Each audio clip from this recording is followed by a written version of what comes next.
Hello,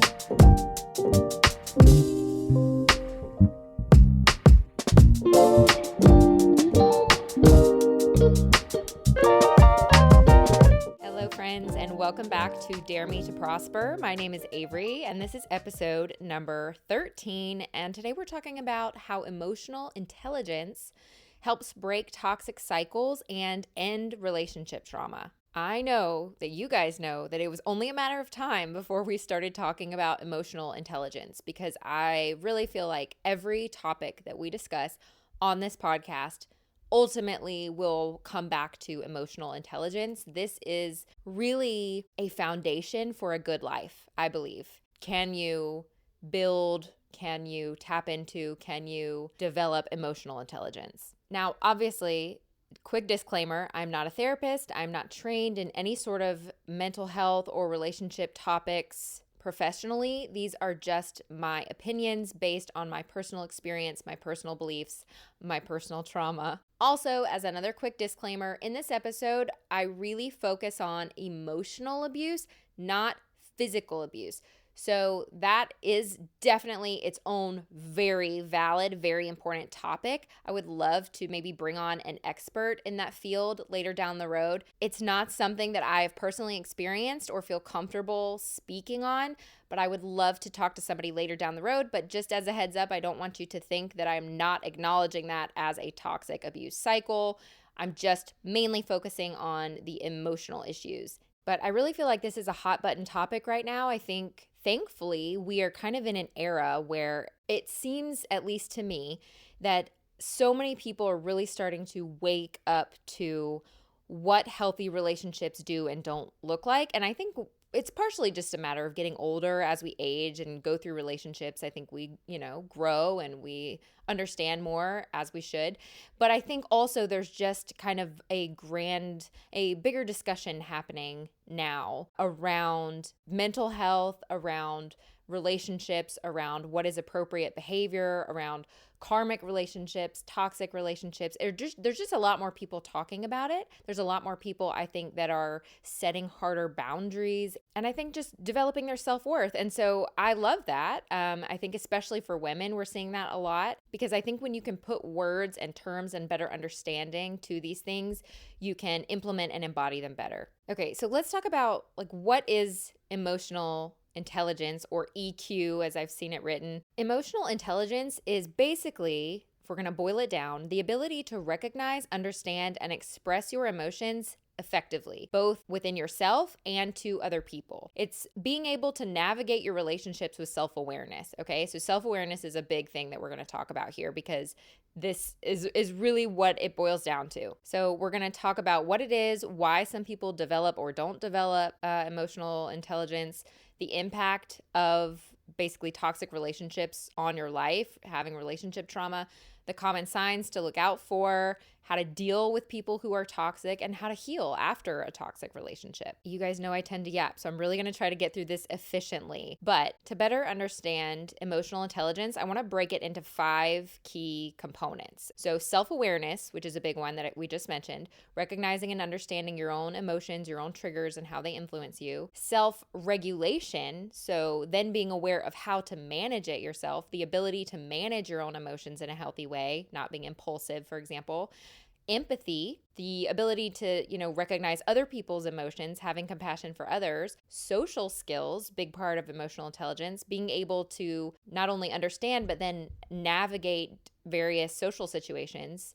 And then motivation, which may sound weird, but basically using your emotions to drive your own personal growth and kind of move forward in this evolution of emotional intelligence. Okay, so why do some people develop or not develop emotional intelligence? Because I know, if you're listening to this episode, I know you know somebody, whether it is a romantic relationship, whether it's a family member, a friend, a sibling, a coworker. I know somebody is going to come to mind, someone in your life that is not self-aware, does not handle their emotions well, whatever the situation is. And you may or may not know why that is for this specific person. But here are some common causes or influences that impact why people do or don't develop emotional intelligence. So a huge one, a really big one that you probably already are aware of is the childhood environment and upbringing or childhood trauma. Did you have or did someone else have supportive, emotionally aware parents? Or did they have emotionally neglectful or abusive parents? This can really stunt emotional growth, really stunt it. I think about this a lot. This is a big topic for me. It really gives me a lot of internal rage just as a parent when I think about how much impact this has on children and how they grow up to express emotions. Because you do not have to be a perfect parent to raise a child who is emotionally capable. And I don't want to say that parents are the end all be all, like people have to take responsibility for their own actions, but this is a really big one because your development as a child is really big on it's very difficult to undo those patterns later in life. Once you kind of lay the tracks as a child, you can definitely do it, but it's very hard to undo as an adult. And so basically, if your parents ignored you, if they didn't provide any examples of healthy emotional responses or support, that really handicaps you as an adult. Okay, growing up in a household where emotions were dismissed, where they were punished, where they were ignored, where, after an argument, people never addressed the conflict. They just brushed it under the rug or ignored it and then eventually just went back and acted like nothing happened. That is very common in a lot of homes where these children grow up and they just have no healthy sense of how to deal with negative emotions. They don't learn how to process their emotions. They don't know how to recognize what emotions they're feeling, or emotions get demonized, like you're not allowed to feel them. It creates all sorts of issues. This is often how a narcissist is created. This is how somebody who's very dismissive is created. I mean, I can't even boil it all down to one or two types of issues because it causes different reactions in different people. All of these patterns are very common to see in childhood where people just generally grow up to not become emotionally intelligent. I don't have time to go into all of it, but I don't know if you've heard about attachment styles, which are basically patterns of how people bond emotionally. It's their ability to connect with other people. There's an anxious attachment style. There's a dismissive attachment style. There's a dismissive avoidant. There's a fearful avoidant. There's all these, I don't know how many there are, different types of attachment styles. You can Google it and kind of see where you might fall. And then there's a secure attachment style, which basically describes someone who is secure within themselves and doesn't need someone else to act a certain way in order to feel grounded and secure in their own emotions. That is the healthy goal. So if you grew up with a healthy emotional environment, you have a good chance of having a secure attachment. Or you can overlap. You might have a secure attachment, but sometimes you kind of lean anxious, or what have you. The people who grew up in emotionally unhealthy households where their emotions were ignored or dismissed or criticized, those people often grow up with very dismissive, very fearful, very avoidant attachment styles where they just really struggle with abandonment. They struggle with cutting themselves off from people or being codependent, all sorts of things. I really encourage you. I'll put a link in the show notes so where you can go read more about attachment styles if you're not familiar with it.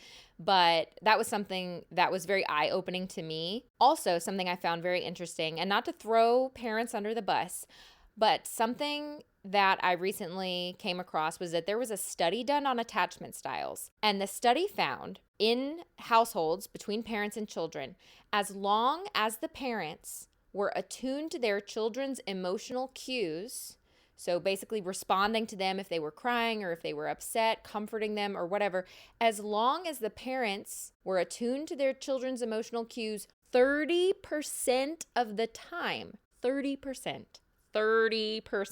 that level of responsiveness was enough for a child to develop a secure attachment style. Meaning parents do not have to be perfect. You barely have to be decent for your child to grow up and have a secure attachment 30% of the time. I would say now as an adult, I would say I lean more towards a secure attachment with maybe some anxious tendencies occasionally, but I'm very aware of them. And I had a very chaotic, not super stable childhood. And so I feel like if I, looking back at my childhood, have the ability to develop a somewhat stable attachment style, it makes me so enraged at parents who cannot even show up for their kids 30% of the time. And again, I'm like, I'm not trying to throw all parents under the bus, but that really shocked me. But okay, let's move on, right? So that is that's talking about a traumatic childhood.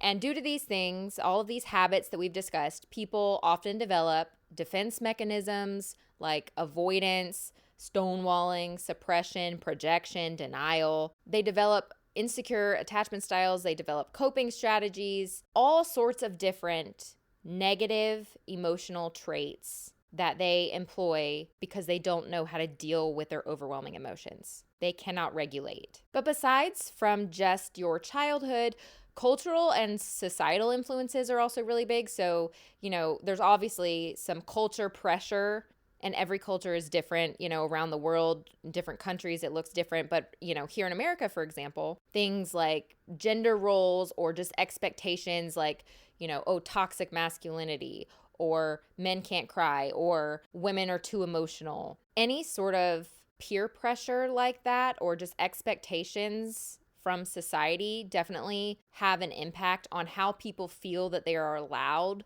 or they are expected to express their emotions. And it's often in an unhealthy way. A lot of people also just have a fear of vulnerability or a fear of change, a fear of looking at hard emotions. And emotional intelligence really requires a lot of self-reflection and a lot of being vulnerable, because you have to look at the parts of you that are not perfect, the parts of you that maybe you're not proud of, or maybe you feel shame around.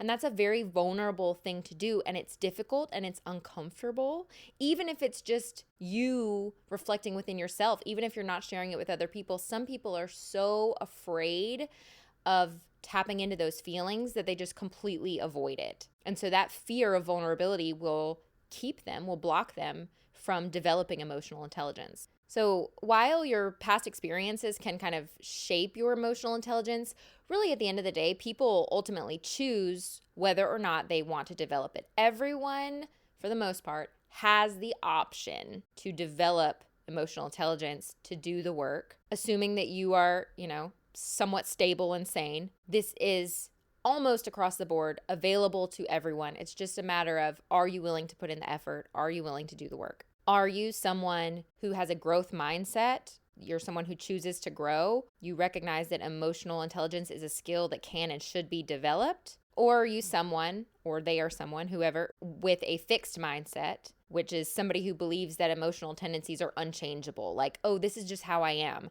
I'm just really angry because I'm a man. This is just how men are. I'm just overly dramatic because I'm a girl, and, whatever. Like, it's okay to acknowledge that, yeah, men have more testosterone, or women are more in tune with their emotions or tend to be more emotional. It doesn't mean that those things aren't true. It just means that every human is capable of maturity and personal growth. In general, we are not victims of our emotions. We have the capacity to evolve. Okay, so if you're listening to this episode, my guess is that you are somewhat aware of a toxic relationship in your life, or maybe in your past, or maybe a karmic relationship, which is kind of the spiritual idea that maybe you're working out karma with another person based on past lives together, or based on some sort of past experience that needs to be balanced out. Like, you still have lessons to learn with some person. So let's talk about how the toxic cycles manifest in relationships and how they contribute to long-term emotional and psychological trauma. Like, what does that look like? So a toxic cycle, when I say that, I'm referring to a pattern of unhealthy behavior like manipulation, control, emotional invalidation, neglect. We'll get into more of that. But basically, any of these really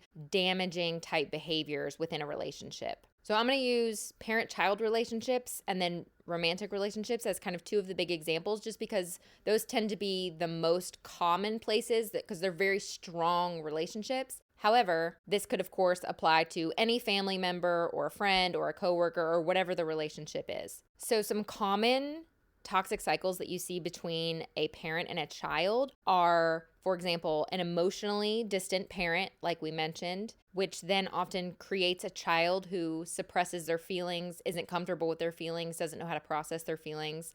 Another common one, and these can overlap, you can have more than one, would be a narcissistic parent, whether it's a covert narcissist or an overt narcissist.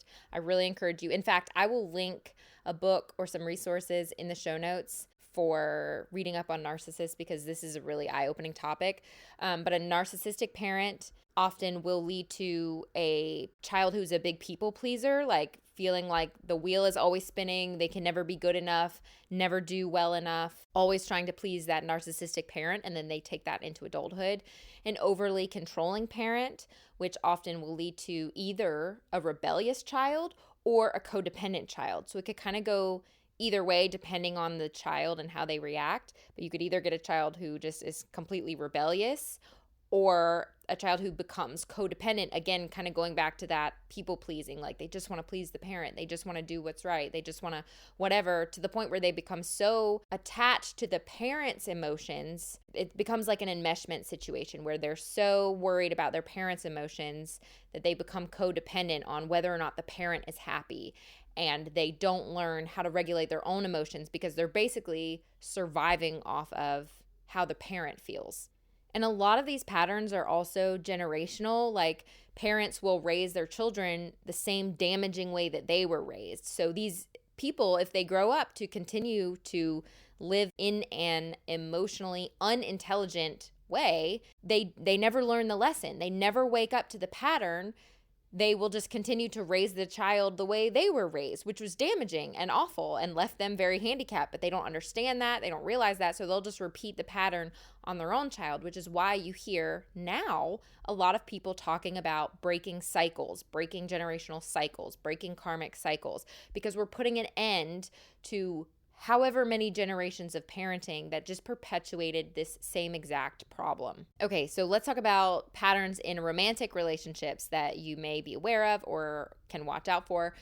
A common one is maybe one pursuer partner versus one distancing partner. So like you have one person who is in a perpetual cycle of like chasing and pursuing and kind of more of that anxious attachment where you are really kind of maybe codependent on someone else or reaching out to someone else.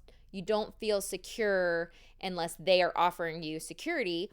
And then you end up in a toxic cycle with a partner who distances themselves, a partner who runs away from vulnerability, who distances themselves when they feel things getting too close. So you're in this cycle of one person pulling away and one person desiring closeness, and you just go around in this toxic cycle. And what this tends to do is foster wounds of insecurity and disconnection because neither person is really getting what they need or what they want, and both of them are in an unhealthy emotional place. Neither one of them is secure in their own emotions or their own sense of worth. Okay, another one, and I know especially women have heard a lot about this, but the love bombing partner. So when you get into a relationship, especially in the beginning, where one partner, and again, this is more common in men, but I think it could happen in anybody, where one partner shows intense affection in the very beginning. So, going over the top gestures and maybe says, I love you really early, or is just kind of rushing the relationship and wants to move really quickly and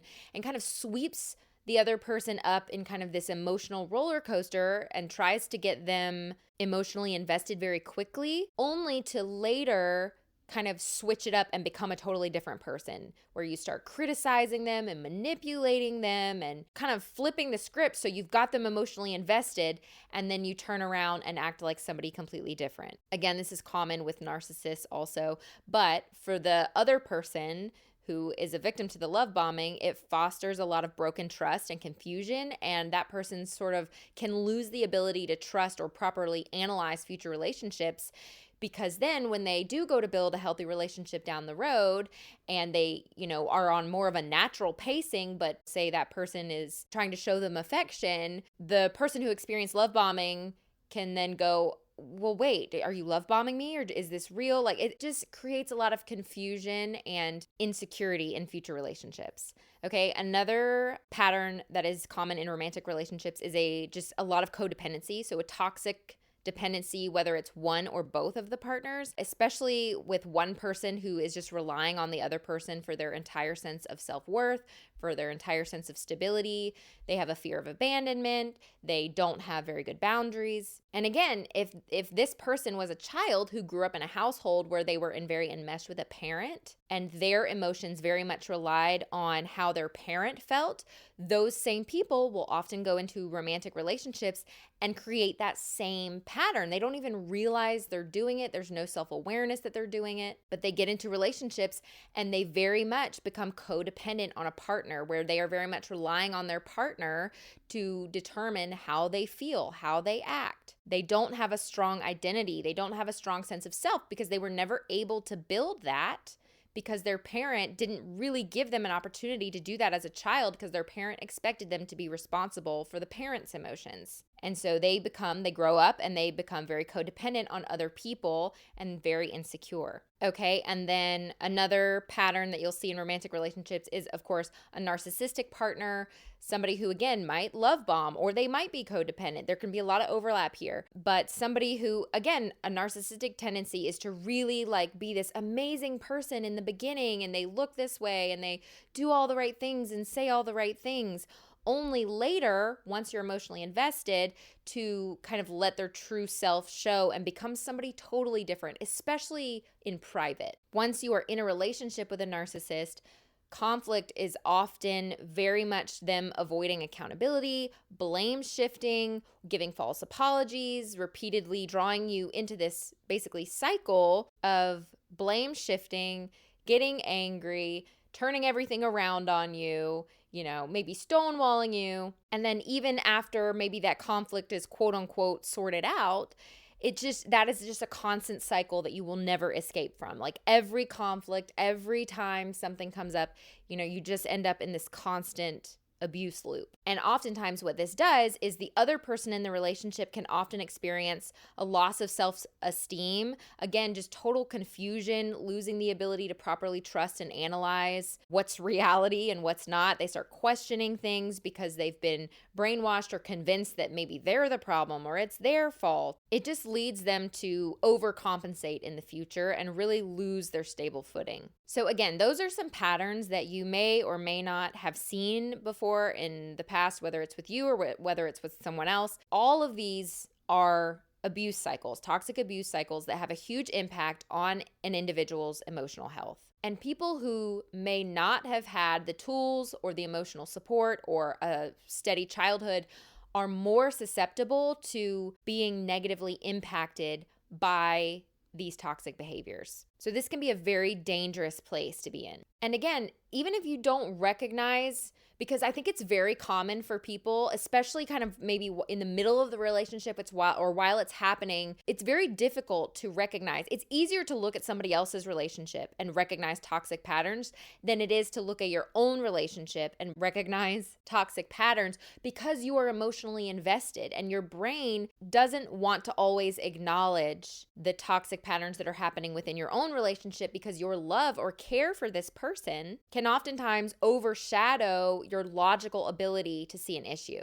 So it's harder to call it out in your own relationship, especially if you're still in it, than it is to see it in other people's relationship. But even if you don't spot it at first in your own relationship with someone, there are some signs that you can they're like secondhand signs to look out for that might clue you into, oh, wait a minute, there might be some toxic things happening in my relationship. So one is emotional exhaustion. If you're just always exhausted around someone or you just always feel depleted after spending time with someone, that's a big clue. After you spend time with somebody, do you feel better or do you always feel worse? If you're always arguing with someone, it's always something. It's always, a little fight or a big conflict.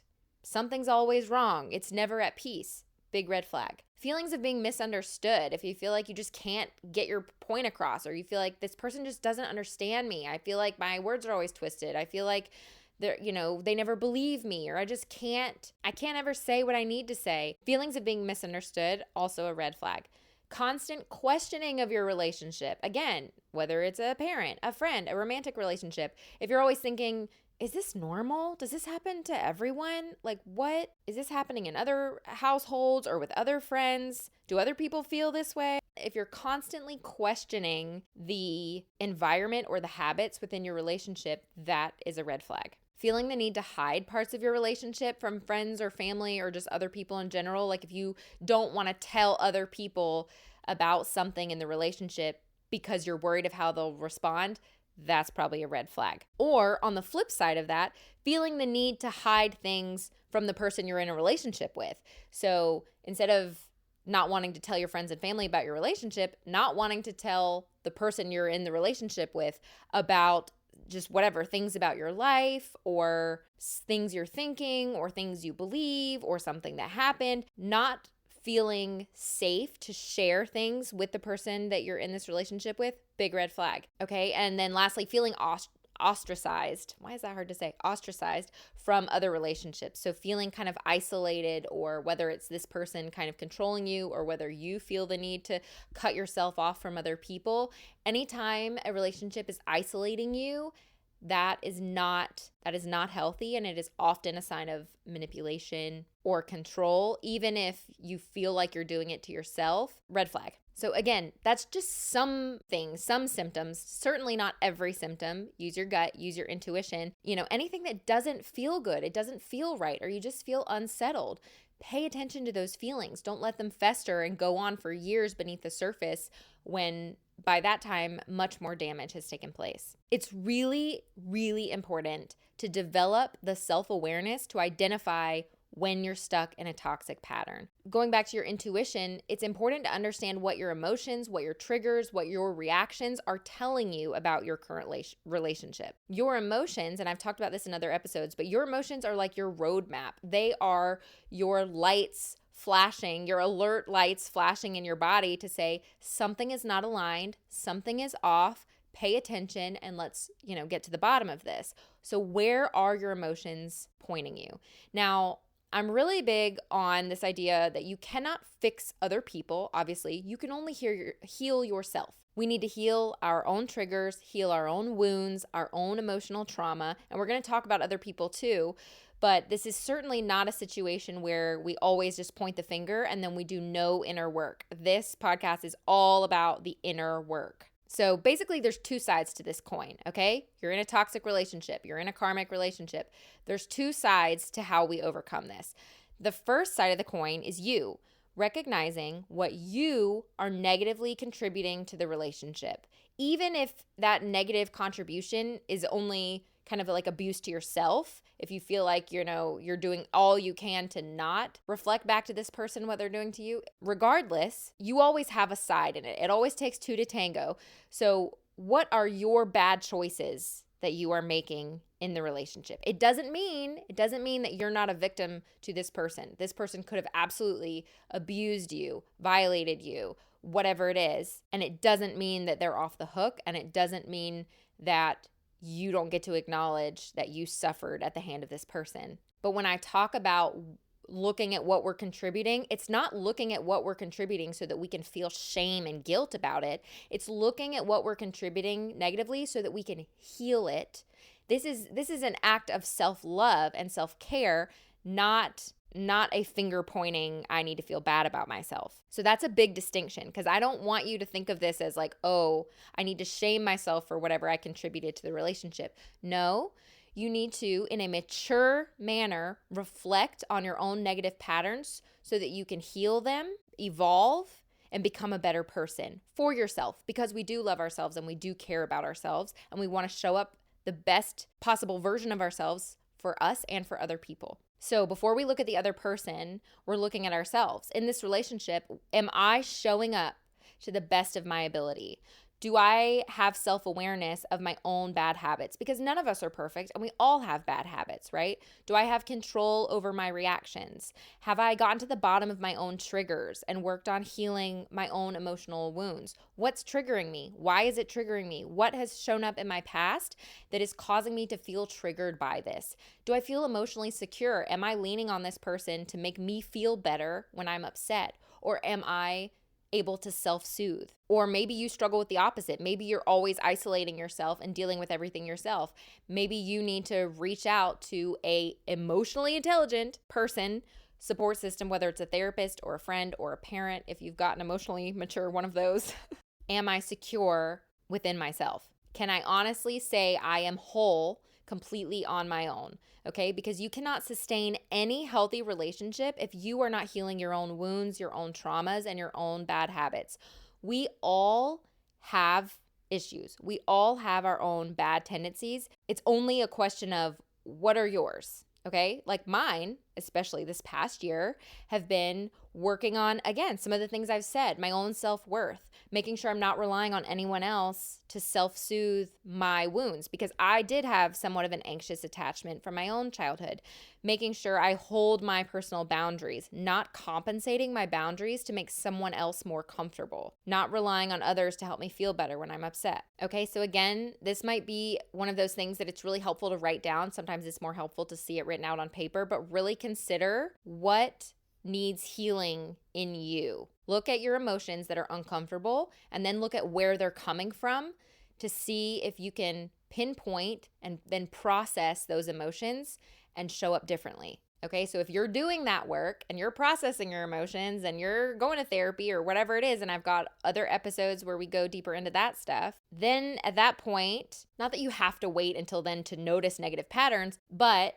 just make sure you recognize that there's always two sides of the coin. The other side of the coin is now them. Is your understanding of toxic and abusive patterns and trauma developed enough to be able to recognize the issues when you experience them in a relationship? So now we're looking at them and we're watching out for red flags. Red flags like what we've discussed before, but also gaslighting. Are you in a relationship where somebody else makes you doubt your reality or flips things around on you, makes you question your own memory or question your own feelings? Like you're not allowed to feel that way. You shouldn't feel that way. Again, love bombing, manipulation or guilt tripping, twisting situations around, like you come to somebody with an issue and then somehow they twist it around and now you're the person with the issue, even though the conversation started with you bringing up a problem. Okay, so twisting it around to make you feel guilty or making you responsible for their own actions. Like, oh, it's your fault I'm so angry. I never would have done that if you hadn't have made me mad. Perfect example of manipulation and guilt tripping. Silent treatment, giving someone the silent treatment, stonewalling, withholding affection. Anytime somebody is using emotional withdrawal as a punishment, huge red flag. This is another form of manipulation. Oftentimes it is someone essentially trying to pressure you into a certain emotional state. Like they're like, I'm going to punish you because you upset me and let's see how you like this. I'm just going to give you the silent treatment and see how you respond. And they want you to feel bad, essentially. They want you to feel guilty for whatever it was, right? So they're trying to pressure you to behave in a way that they want, a form of emotional abuse. Criticism and demeaning comments or sarcastic comments. Someone who is putting you down, giving you passive-aggressive comments, sarcastic comments, insulting you, trying to lower your self-esteem, treating you with contempt, big red flags. Controlling behavior or jealousy. So somebody who is, again, very common with narcissists, but dictating what you can do, what you can't do, who you can see, who you can't see, how you behave, what you can spend money on, isolating you from others, or just simply overreacting to a very normal interaction with somebody. Like you're talking to your brother-in-law and they flip off the handle or whatever it is. Another big one that we kind of mentioned, but blame shifting and playing the victim, very common. But someone who will not take responsibility for their actions. And again, it's common to see that when, say, you bring an issue to a person and then it gets flipped back around on you, even though you're the person that brought it up, the blame gets shifted, and then they start, having you question your own actions and your own responses. Not that you're perfect, but if you bring an issue to someone, the healthy response is for someone to be able, assuming that you are bringing it to them in a constructive criticism type of way, someone else should be able, a healthy individual should be able to listen, even if they don't agree with you or even if they have some pushback, they should be able to listen and consider your words and hear how it's making you feel without flying off the handle or just throwing out a bunch of defense mechanisms or turning the situation around, always playing the victim. Nothing is ever their fault. Everything is your fault. You're the problem. It's never my fault. I'm always the victim. And then all of a sudden they're like, well, how could you do this to me? This always happens. Nothing is ever good enough for you. Blah, blah, blah. Very common, very big red flag. And the last example, of course, there's way, way more, but we don't have all day. But last example here, extreme mood swings or having to walk on eggshells around someone. So someone that flips very frequently in between kindness and affection to unpredictable anger or hostility. They're just spinning on a dime. Their mood is very unpredictable. They're very, very volatile. These people are incredibly difficult to be in relationships with because there is no stability. There's no emotional safety. You don't know what their mood is ever going to do, which in turn causes the other person to feel very unsafe, unsettled, walking on eggshells, constantly monitoring,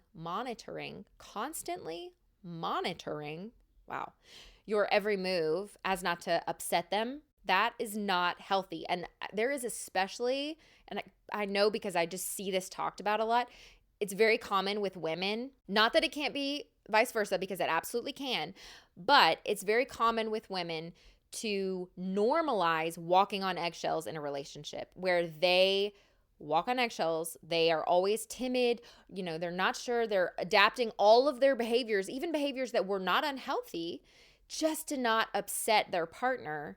Very toxic situation, very big red flag. This is going to be a longer episode. I knew it was. Hopefully I can do it all in one. Okay, so how do we deal with people who choose not to grow? Because that, again, is a very common thing that you will see, is a lot of these people that you are in toxic relationships with or karmic relationships with, by the time you are this deep and you see lots of these patterns coming out and lots of this emotional abuse has taken place, I'm not saying people can't change, because I do think people can. However, a lot of times they don't. That just scientifically, it is common for these types of people because they've already proven that they don't like to be self-aware. They don't like to reflect on themselves. They don't like to look inside and pay attention to emotions that are just hard to acknowledge. These people often do not change. Especially, it's like the more red flags and the more toxic the person is, the less likely they are to change. Like somebody who maybe makes a mistake one time and yells or loses their temper is not the same as somebody who is constantly exhibiting many of these behaviors in a toxic cycle loop that, you're on a roller coaster that you can never get off of. This is very likely a situation where you are in a relationship with someone who has no intention of changing. Many people will just choose not to grow. It could just be a lack of self-awareness. Often it's a fear of being vulnerable, unresolved trauma that maybe they don't even realize is holding them back. And honestly, just because it's difficult and uncomfortable and they just don't want to deal with it. People like this often just don't like to acknowledge things that are difficult and uncomfortable. It takes a certain level of maturity to step into an uncomfortable space and be willing to look at your own hard emotions. And many people just don't want to do that. But the really dangerous part is that if you are someone in a relationship with a person like this, it's just a dangerous place to be. The good news is, if you are someone who is listening to this podcast as someone who is wanting to grow and evolve and change, you are already exhibiting signs of strength and you're probably going to be okay. It's very dangerous for people who just don't realize that they're in a toxic cycle, okay? It can really erode your sense of self-worth, your sense of just reality. Just like any sort of traumatic situation, you take on damage, and then your behaviors start to change and adapt due to this traumatic relationship, whether it's people pleasing or anxiety or trust issues, all of these things. Over time, if you don't have proper boundaries in place and if you don't have proper awareness, this relationship can cause more and more and more damage, and those effects will start to seep into every area of your life, with all of your other relationships, at work, at home, everywhere. So when it comes to how you move forward with someone, like whether you're going to end the relationship or not, it's not a one size fits all. Some people, yeah, you can cut them off and never speak to them again. You can go no contact. Some people, unfortunately, you're connected to forever. Sometimes you want to set firm boundaries with someone, but you want to maintain the relationship, or you have to maintain the relationship. Every situation will be different. So I wish it were just as easy as, hey, end that relationship and never look back. It's not always that easy, and I see that, and I want to acknowledge that. Only you can really understand and decide what the appropriate response is for your particular situation and the person, depending on what the significance of the relationship is. But here are some things you can do when you're dealing with a toxic person. One, and I touched on this, but just radical acceptance. Radical acceptance of who people are. I have found it incredibly helpful to just accept the difficult truth that many of these toxic people will not change. And all I can do is accept that.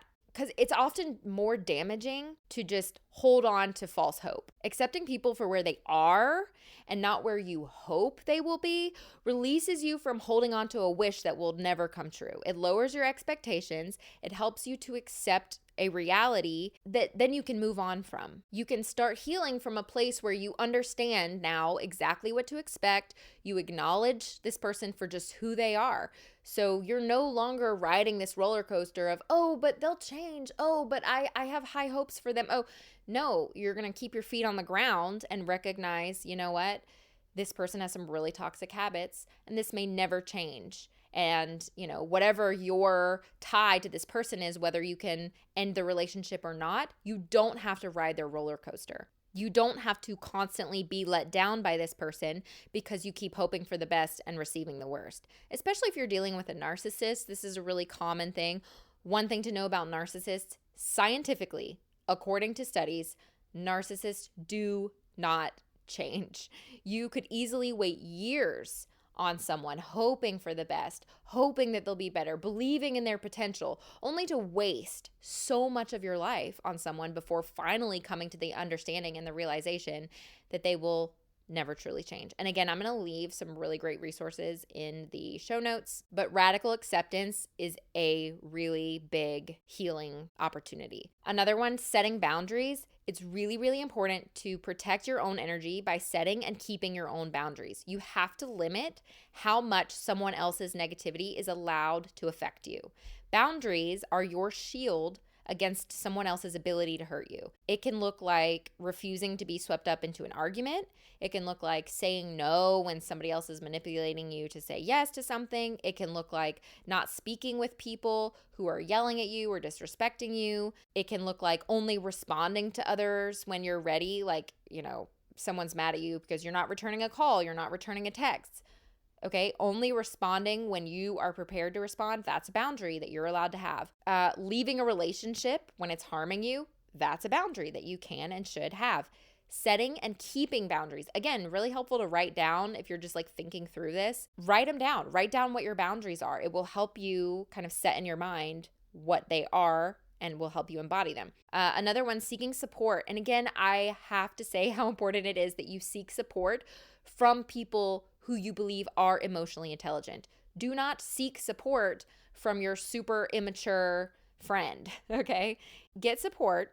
Get it from a loving or neutral third party who can help you better understand your situation. Especially if you have a tendency to downplay negative patterns and you know that about yourself, get somebody who will call you out on stuff in a loving way, okay? Those people are good for you. This could be a therapist, it could be a good friend, it could be a parent, it could be a sibling.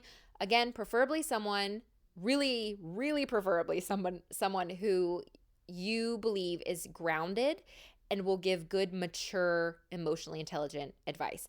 We don't always have those people in our life, and if you don't have one, a therapist is probably your best bet, but always choose your counsel wisely, remember that. And if I had to pick one thing that was the absolute most important thing when you are dealing with one of these toxic people is self-trust, your own sense of self-trust and your own sense of self-worth.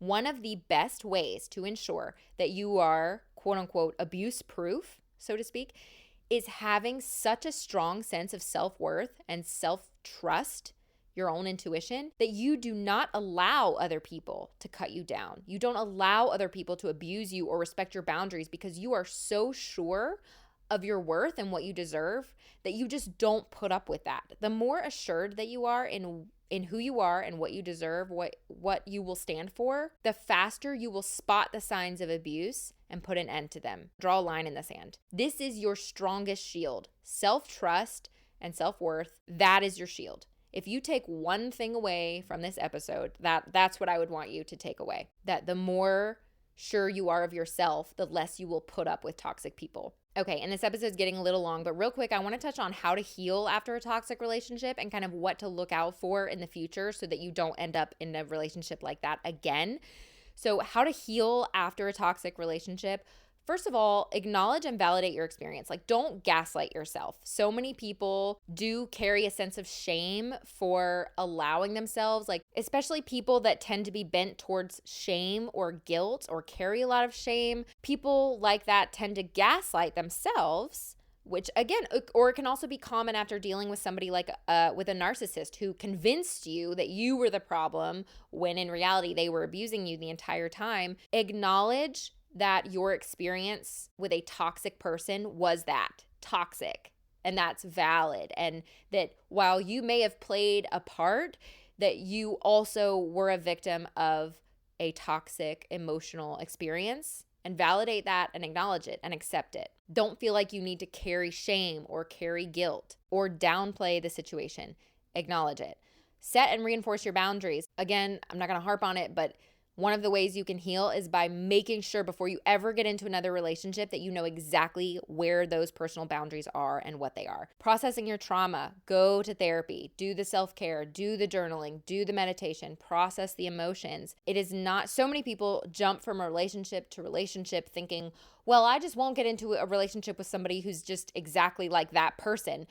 But so often you can have the same wolf in another sheep's skin, or whatever the phrase is. I've used that before and I'm not really sure what the phrase is, but you know what I mean.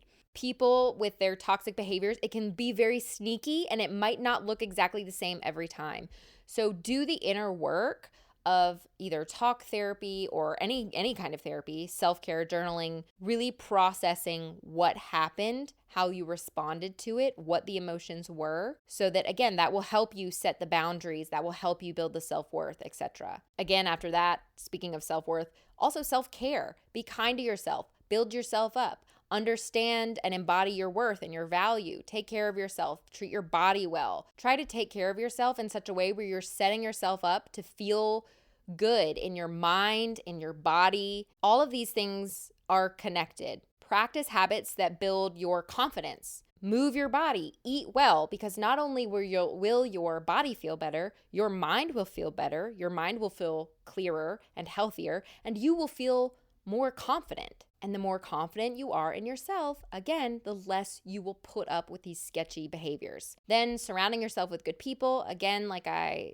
said before, and learning from your experiences. Don't just think, I'm just not going to get into a relationship with somebody like that again. That's so vague, and it will be very easy to get into a relationship with someone who is, again, same patterns that just present differently. Try to deep dive into what the patterns were, where they were coming from, how they made you feel. It's hard. I know this is vague because without a specific relationship to kind of use as an example, it's difficult to say, like, this is exactly what you need to watch out for. But you, knowing what that relationship looked like, try to deep dive into maybe why that person was presenting the way that they were, and what were the little habits that they did that cut you down or that felt toxic and abusive. And think about all of the ways that those things can present. That will better prepare you to be guarded against that sort of behavior in the future. And the last thing that I really want to touch on is what to watch out for. Again, how do I know? What are the red flags to look out for? I don't want to get into another toxic relationship because maybe you experienced these 3 toxic behaviors and then you get into a relationship and it's slightly different, but it's still a toxic relationship. And again, last episode we talked about life lessons, and a lot of times these awful relationships, as bad as they are deeply eye-opening, and we learn a lot of lessons from these relationships, and sometimes that can be important. That being said, you do not want to be on a constant cycle where you're just riding the roller coaster and never learning the lesson. We want to acknowledge and learn the lesson so that we can move on. So, some things to watch out for in future relationships. Watch out for inconsistencies between someone's words and their actions. Do they say one thing or do the other? Do they apologize and say, I'm not going to do that anymore, and then they do it again multiple times? Red flag.